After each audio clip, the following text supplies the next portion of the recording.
I've hunted monsters my entire life, but nothing comes close to a wish that actually obeys your words. I want you to burst, you son of a whore.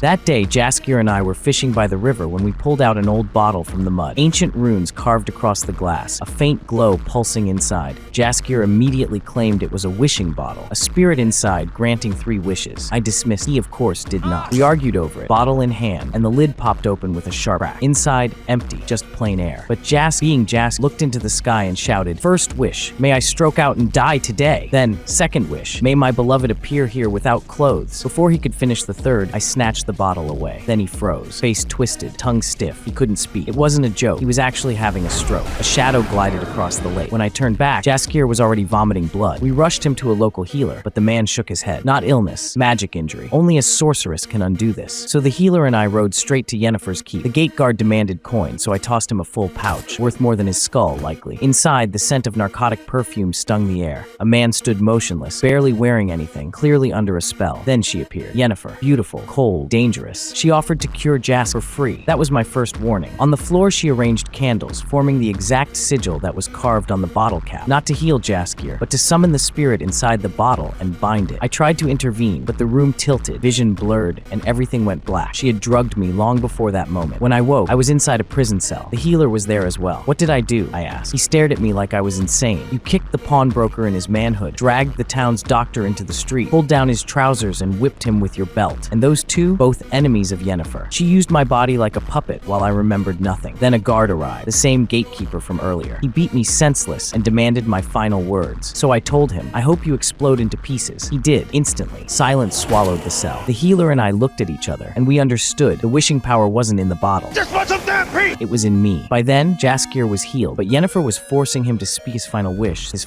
so the spirit would materialize complete. The spirit came, black mist given shape. Jaskier ran outside, nearly crashing into me. He gasped. That woman inside, she carved the sigil on her stomach, and then it all aligned. She didn't want to bind the spirit. She wanted to swallow it, absorb it, become its vessel, become unstoppable. When I stepped into the chamber, the creature was already tearing through her body. Magic was blowing the room apart, walls cracking, ceiling collapsing. I had one choice, only one. I used the final wish. Let the spirit be free. The spell collapsed. The roof exploded skyward. The spirit shot into the clouds and vanished. Yennefer collapsed, trembling with fury, accusing me of ruining everything. But she was still alive, and that was my wish. Silence lingered between us. Then something unspoken formed, a connection neither of us admitted. As for what happened afterward, well, that part doesn't need to be described.